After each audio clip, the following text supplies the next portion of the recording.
Gracias por acompañarnos a nuestra segunda temporada del canal Arochi and Littner, con nuevos capítulos, más invitados y contenido que te va a interesar. Bienvenidos.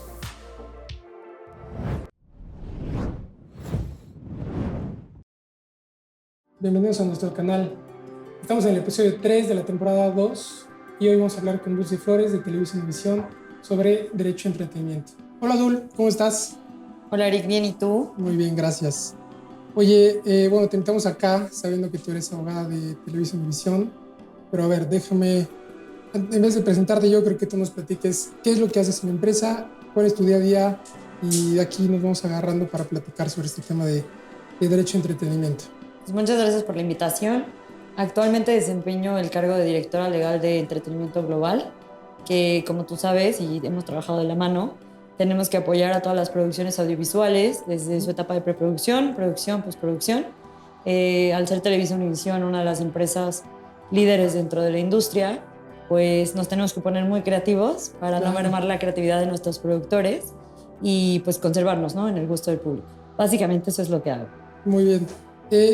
Ahorita mencionaste estas 3 etapas que suelen ser en las que se lleva a cabo la producción de un proyecto audiovisual, sea serie, sea película, sea documentales. Mencionabas la preproducción, la producción y la postproducción. La realidad es que tiene que haber un acompañamiento legal en estas 3 facetas del desarrollo de la producción. Y el día de hoy quiero que nos enfoquemos un poquito más en la primera. Ya después tendremos oportunidad de platicar de las otras fases, pero dentro de la preproducción creo que es ahí donde el abogado interviene más. Y creo que es ahí donde es nuestra responsabilidad el identificar los riesgos desde ahorita, ver por dónde sí se puede ir, por dónde no, para evitar después tener que erogar recursos tanto humanos como monetarios en tener que subsanar estos problemas o riesgos que desde el inicio se pueden haber detectado. Dentro de nuestra práctica está la revisión de los guiones, ¿no? Este famoso clearance, que es como se le conoce en la industria. ¿Por qué no nos cuentas un poquito qué es el clearance? Y de ahí nos vamos desarrollando la plática. Claro, vamos a platicar del clearance. Bueno, primero que nada, esta opinión es personal, no tiene nada que ver con la compañía en la que laboro. Claro. Pero bueno, el clearance es lo que básicamente son las autorizaciones que necesitamos recabar para poder garantizar una cadena de titularidad de derechos adecuada y que el distribuidor final pueda explotar el mismo sin ningún inconveniente, ¿no? El clearance, como bien mencionas, o sea, son autorizaciones, viene desde el script, puede ser también el title, que ahorita vamos a ir mencionando cada una de ellas y cómo funciona.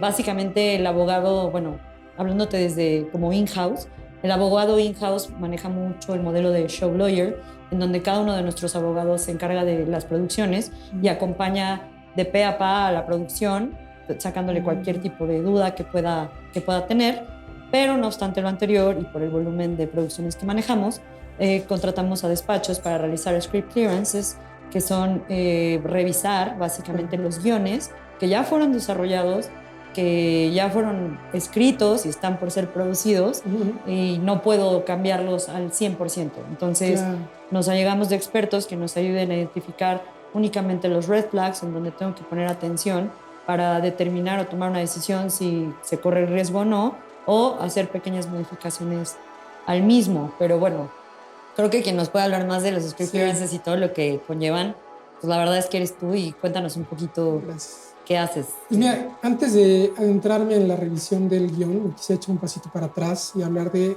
esta parte de la adquisición del guión, ¿no? Antes de qué voy a revisar es cómo adquirí esto que quiero revisar, porque justo desde ahí parte las reglas de este llamado chain of title o cadena de titularidad, de a ver dónde empezó, cómo se creó este guión, qué hay que hacer a partir de que se creó, cómo obtengo yo los derechos como casa productora y de ahí arrancarnos, ¿no?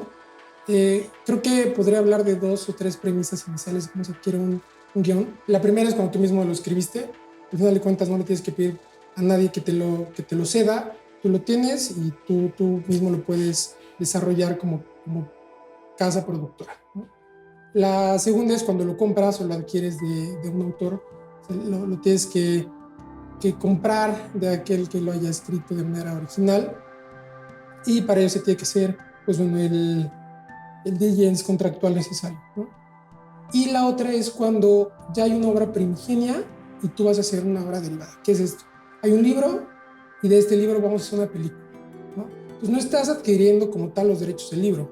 Lo que tienes que obtener es ahí la autorización del titular del libro, del autor del libro, para tú a su vez poder desarrollar esta producción audiovisual, ¿no? Creo que nada más para puntualizar lo que acabas de mencionar, en el caso de los libros es muy particular porque evidentemente un libro para que se publique necesita una editorial. Entonces Claro. te tienes que aseverar que no solamente el autor llegue y te diga, perfecto, tengo los derechos, sino que no tenga un compromiso previo con la editorial, una primera opción para realizar las producciones audiovisuales subsecuentes. Pero comparto contigo y creo que lo más importante para las personas que nos escuchan hoy es entender la cadena de titularidad de derechos y qué conlleva, ¿no? Que como lo dice su nombre, pues es una cadena que se va formando por eslabones que van a ser contratos que pueden ser de colaboración remunerada o una cesión o una licencia, un contrato de opción, pero son todos aquellos que te van a dar la titularidad para poder usar y explotar El proyecto, que es como cuando tienes un coche. Tú no puedes vender un coche sin una factura. O sea, creo que eso es el ejemplo más claro para que la gente entienda de no importa que yo tenga la posesión, sino tengo que ser la titular para poder garantizar y de ahí hacer todo lo que conlleve creativamente. Totalmente de acuerdo. Bueno, ya habiendo planchado esta titularidad del guión, sigue su revisión, ¿no? Que es este script clearance, como le decimos, que es leer todo el guión de lado a lado para ir identificando sobre qué elementos tenemos que tener un poquito más de cuidado antes de que se lleve a cabo la filmación como tal, para evitar tener que después editar y modificar lo que ya se hizo, volver a grabar, que ya sabemos que es un rollo aparte tanto con el crew de filmación como con el talento. Pero bueno, ¿en qué consiste esta revisión del guión, no? Pues mira, las personas desarrollan los guiones y es muy importante, obviamente entiendo que no todas las producciones cuentan con el presupuesto, pero es básicamente respetar los derechos de autor de terceros, tener muy claro qué puedo utilizar y qué no dentro de una obra audiovisual y qué necesito obtener una autorización y qué no, porque también hay muchos estudios, major estudios, que te piden clearar absolutamente todo, pero a lo mejor ni siquiera es identificable el autor, ¿no? Entonces creo que es muy importante entender que tienes que conocer los personajes, hacer un clearance si se parece a a una persona que existe o no, si estamos hablando de una historia real o no, si es una historia de ficción, si estamos filmando en locaciones, no sé, que tengan algún tipo de un monumento histórico, si estoy filmando en una locación, en un estudio que tú mismo controlas y que ahorita también nos vas a contar. Claro. Que hacen, que eso es muy interesante y es un gran apoyo para la producción, porque no es lo mismo llegar a rentar una locación en una casa enorme con 1000 cuadros, y no porque tengan el cuadro colgado ellos tienen la titularidad de los derechos, ¿no? Tienen la posesión, pero no son los titulares de derechos de autor. Entonces muchas veces, obviamente llega el abogado, que, a ver, el abogado siempre es ay no, ya vino el abogado, ¿qué hace aquí? Pero bueno, cuando llegas y ves el cuadro, pues dice el abogado, quítalo porque no tenemos la autorización, pero entonces el dueño de la casa te dice, no, ¿cómo? Me la rentaste, a mí no me dijiste que iban a mover mi pieza de arte. Exacto, entonces creo que ahí hay varios elementos, o sea, con los cuales puedes jugar como abogado. Y también esta modalidad que ahora tienen los estudios de crear estas bodegas enormes donde tienen todos los props, que son los elementos decorativos con los que puedes jugar en un set y con los que puedes tomar la decisión y también eficientizar el no estar teniendo que hacer un clearance de todas y cada una de las locaciones, porque a ver, también esto es dinero al final del día. Sí, totalmente. Te voy a platicar un poquito de la experiencia que hemos tenido en este tipo de trabajos, de revisar guiones. Sabemos que dentro de esta revisión del guión, pues no hay una fórmula secreta, ¿no? Al final cambia de acuerdo al proyecto, ¿no? Es un traje a la medida. Si es una película, si es una serie, si es un documental, pues la revisión del guión cambia, ¿no? No es lo mismo revisar 1 hora y media de filmación de una película a 2 temporadas de 15 capítulos de 1 hora cada episodio, pues cambia el volumen también, ¿no? Creo que justo tocas un tema bien importante y el abogado de entretenimiento tiene que tener muy claro que esto no es un producto de manufactura, que vas a repetir la fórmula, el paso 1, 2, 3 y vas a obtener esto. O sea, cada obra audiovisual tiene bemoles y tienes que ir revisando de la mano con los creadores para poder, obviamente, brindarle el mejor servicio a tu cliente y también garantizarle que pueda, pues, disfrutar de todo el esfuerzo y, obviamente, recuperar la inversión que hacen en las obras audiovisuales, en las obras cinematográficas, en todo tipo de obras. O sea, no tiene que ser solo audiovisual, pero... Retomando lo que te comentaba del volumen, ¿no? Te voy a contar mi experiencia. Me tocó revisar 2 temporadas de una serie, ¿no? Al final la verdad es que me quedé bien picado porque la tercera temporada viene buena. Y al final cambió mucho ese volumen de cosas que revisar a una película que dura 1 hora 20 minutos, ¿no? ¿En qué consistió la diferencia de cada uno de la revisión del guión? Pues uno es detectar estos elementos que hay que considerar cambiar o modificar antes de que se lleve a cabo la filmación, ya que tengas a todo el talento reunido, a todo el equipo de filmación, pues para justamente levantar estos red flags o green flags de qué sí se puede hacer y qué no se puede hacer, ¿no? Dentro de la revisión te echas las 2 temporadas, episodio por episodio, y vas diciendo, mira, aquí sale Juanito tomando agua con Pedrito en un bar.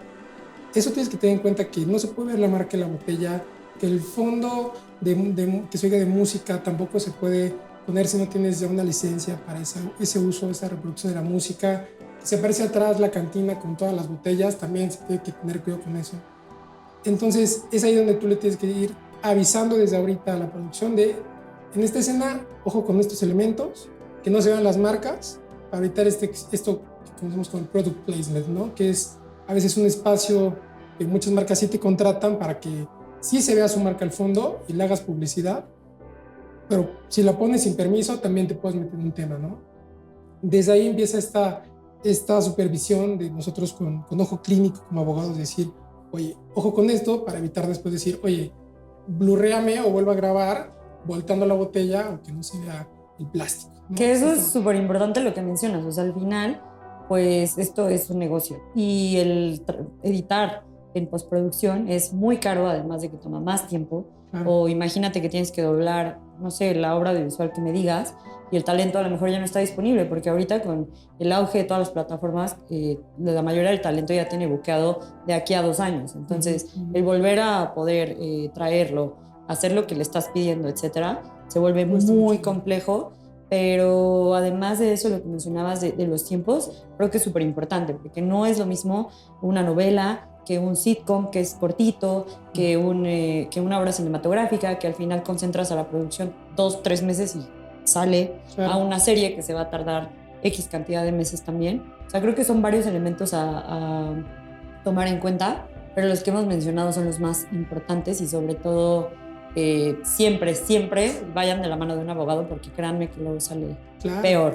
Es por eso que la gente se nos dice, oye, es que me limites un poco creativamente, pero bueno, al final de cuentas nuestra labor como consejeros legales es detectar estas red flags, ¿no? Para evitar que después incurran estos gastos que ya mencionabas, ¿no? No, y te lo digo incluso desde el lado de distribuidor. O sea, nosotros como distribuidor de cine, no obstante, el productor es quien me trae la obra cinematográfica y quien tiene la responsabilidad. O sea, siempre cuidamos de no infringir en no infringir ningún derecho de autor de un tercero. Entonces siempre somos súper cuidadosos con ese tema. Y dentro de esto que decías de no infringir derechos de terceros, creo que es importante señalar que no nada más están las marcas, ¿no?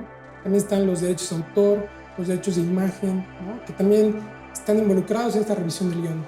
Por ejemplo, desde el cómo se llaman los personajes, ahí es nuestra labor hacer una revisión de que no existe una persona que se llame ya de esa forma, o incluso que la media afiliación sea igual a la otra persona, pues para evitar que esa persona diga, oye, ¿por qué estoy saliendo por qué mi nombre sale en esta serie, en esta película? Y creo que el único elemento que nos faltaba mencionar era la música, que hoy en día juega un papel importantísimo, los soundtracks, y que algunas producciones optan por crear su propio score musical, que eso me parece lo más sano y a veces hasta lo más económico. ¿Por qué? Porque contratas a alguien, toda tu música es original y puedes utilizarla como tú desees. En cambio, las licencias de música que adquieres, pues como saben, digo, no vamos a hablar hoy de música porque no acabamos, tienes que ver quién es el compositor, quién es el autor, quién es el editor, y la verdad también revisar muy bien la licencia que te están otorgando, porque, ojo, esto es un error que he visto muy comúnmente. Luego o te dan una licencia, y las licencias de música son muy específicas para el proyecto, cuánto tiempo puedes utilizar, etcétera. Y ya de repente la producción dice, pero es que aquí tenía La canción, yo solo la utilicé otra vez, tú me la diste. Claro. Es como, ok, sí te la di, pero era para estos fines, porque algo tan simple de utilizarla en un trailer promocional es un uso totalmente distinto y conlleva otra negociación. Creo que justo eso va de la mano con lo que decimos de que es un traje a la medida de cada caso en particular, ¿no? Decías ya estas licencias para el uso de música, entonces es ahí donde tienes que tener también ojo clínico. Como abogados tenemos que tener esto en cuenta desde antes de que se filme, con la idea de ya tener los derechos liberados y ya firmado todo, porque sabemos que esta trazabilidad contractual pues toma su tiempo en lo que revisas, va y viene el contrato y demás, ¿no? También no solamente limitarlo al tema de la música, ¿no? La música es una de las diferentes especies de obras que existen, pero lo vemos todo el tiempo. Una obra escultórica que a veces no pensarías que al fondo sale esta escultura en la casa y que están aquí dos personas platicando, también tiene derechos de autor y también se tiene que obtener una autorización, ¿no? Igual que la fotografía al fondo, igual que el cuadro y demás. Y es ahí donde desde el inicio tenemos que ver el set de filmación y ver qué elementos van a estar al fondo, del lado, aquí sobre la mesa, para desde ahí decir quiénes tenemos autorización del autor de esa obra para ponerlo aquí o no. Si no tenemos, quitamos ese cuadro y ponemos otro, ¿no? Y creo que es importante explicar por qué es vital o esencial o la piedra angular el realizar un buen clearance, porque como distribuidor, al momento de firmar cualquier contrato de distribución, evidentemente esto va a conllevar un ventaneo, ¿no? Bueno, hemos visto que después de la pandemia, pues el ventaneo cambió, ¿no? Ya el theatrical a lo mejor ya no es la primera ventana, ahora son las plataformas, pero a través de este ventaneo es como las personas que invirtieron en el proyecto van a ir recuperando. Entonces, evidentemente no quieres que por no obtener una autorización adecuada de una canción o de... Sí, de una obra que aparezca al fondo. Exacto, que te puedan mermar o te puedan limitar el uso y explotación. Y porque, a ver, por ejemplo, digo, han habido N cantidad de casos en los que han tenido que bajarse de las pantallas teatrales, pues ya no recuperas esa audiencia. O sea, el primer fin de semana en cine es vital para determinar cuánto tiempo vas a estar en las pantallas, el box office al que vamos a llegar. Y evidentemente, incluso cuando estás distribuyendo primero en una pantalla teatral y luego te vas a ir a una plataforma, el box office, o sea, el box office o lo que recaudes en taquilla va a determinar en cuánto vas a poder comercializar los derechos para las siguientes ventanas. Entonces creo que es muy importante tomar esto en serio y creo que también es importante analizar y comentar pues esto que está muy de moda, que es la inteligencia artificial, y que tú nos vas a contar cómo va ahorita la inteligencia artificial. O sea, no solamente desde el punto de vista del creativo, porque pues el creativo ahorita pues ya hay muchas personas que hasta hacen hologramas utilizando imágenes de otras obras audiovisuales. La regulación todavía no está muy, muy clara, pero tú que estás más en el campo del litigio, cuéntanos. Pues mira, la verdad es que yo sí soy fiel impulsor del uso de estas herramientas, ¿no? Y le digo uso no porque, o sea, para darle esa particularidad de utilizarlo nosotros, no que nos supla, ¿no? Hoy en día ya puedes pedirle a una herramienta de inteligencia artificial que la alimentes con la primera temporada de una serie y le digas, ayúdame a hacer la segunda temporada, ¿no? Pero será eso, una ayuda que al final tendrás que de todos modos revisar el guión, ver que la inteligencia artificial haya hecho un buen trabajo, hacerle adaptaciones y sí, te va a facilitar el trabajo, pero no lo va a hacer por ti. No hay aquí la parte que sea cual sea el uso que le das a una herramienta de inteligencia artificial, tenemos que tener conciencia humana de revisar y supervisar el resultado que da y las consecuencias o resultados legales que esto pudiera tener, ¿no? Perdóname. Dime. Yo estoy totalmente de acuerdo. Creo que la inteligencia artificial debe utilizarse como una herramienta a la que vas alimentando, pero evidentemente necesita de tu conocimiento porque tú le vas enseñando. Creo que te puede ayudar a quitar tareas a lo mejor de rutina para brindar un valor agregado a la producción como abogado o dentro de la empresa e incluso adentrarte a temas a lo mejor más de fondo que una máquina no lo va a poder realizar. Pero creo que también es súper importante cuidar respetar los derechos de autor, porque al final sé que ha habido mucho debate en relación a este tema de qué tan válido es que tenga un copyright la obra que haces utilizando la inteligencia artificial, Claro. porque pues evidentemente se alimentó de obras de otros autores que no dieron su autorización. Entonces creo que es un tema bien interesante en el que todavía no nos podemos pronunciar, porque, repito, ni siquiera hay mucha legislación ni aquí ni en el mundo, aunque hay otros países más avanzados como la Unión Europea.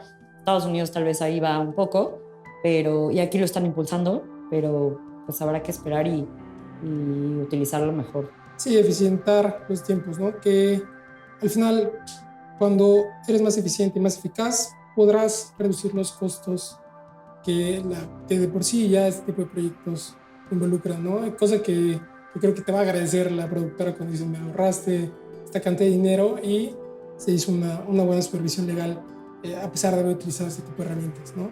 Te digo, yo soy fiel impulsor de utilizarlas de manera sabia, con conciencia humana, que es aquí la cuestión importante, y al final pues ir conforme vaya evolucionando el sistema, no solo legal, sino también social del aprovechamiento de este tipo de herramientas, sumarnos a eso, ¿no? Tampoco podemos quedarnos atrás y rechazar algo que ya es evidente actualmente, ¿no?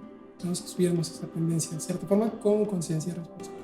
Creo que es un poco lo que pasó en su momento con la firma digital, que la gente estaba un poco escéptica a utilizarla, no había mucho, no sabía si te iban a aceptar o no. Creo que las dependencias han avanzado.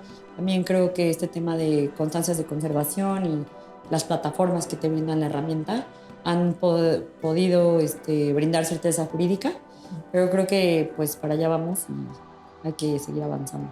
Claro. Oye, te quiero preguntar otro tema relacionado con la etapa de preproducción de una obra audiovisual, y es el tema de las pólizas de seguro, que si bien en México no tenemos una costumbre de llevar a cabo, pues hay muchos países donde sí te exigen tener una póliza que cubra el desarrollo de la producción audiovisual por lo que esto pueda conllevar, ¿no? Cuéntanos un poquito. Creo que es un tema muy interesante porque ya hay más aseguradoras hoy en día en México que lo hacen.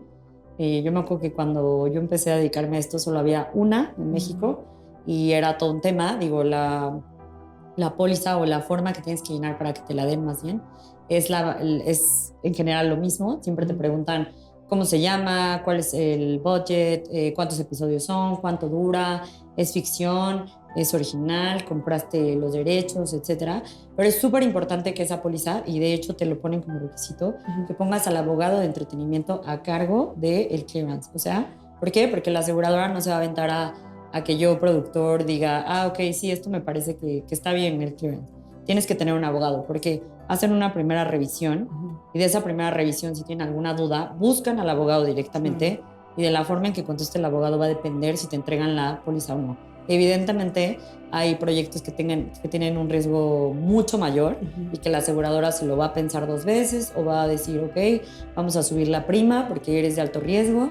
Y también otra cosa súper importante que te preguntan es si tienes un riesgo latente o tú sabes que te pueden demandar y por qué. Nunca les mientan, porque si no, ya no los excluye el seguro. Pero creo que hoy en día el errors and omissions es una práctica más común, o errores y omisiones.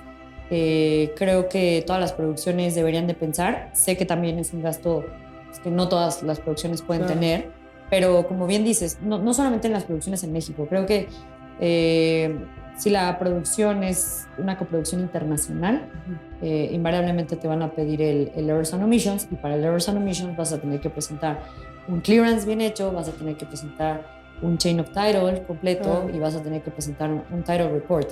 Que ojo, creo que no mencionamos en el title report, es que si bien es cierto es que no protegen el título de las películas, es porque, un ejemplo, las películas viajan a nivel mundial. Entonces la película no puede llamarse igual aquí que en Estados Unidos. ¿Por qué? Porque el humor es distinto, porque tienen que tropicalizar, y el idioma es diferente y tienen que tropicalizar. Entonces hacen un title report general y entonces ya van viendo en qué parte del mundo se va a llamar de X o Y forma. Creo que es muy interesante. Sí, que tengo que esta parte del title report implica el revisar que en las diferentes jurisdicciones donde se va a proyectar la película, el título de la película que se le va a poner en cada país en particular no invada derechos de terceros, ¿no? Que es justamente lo que iniciamos.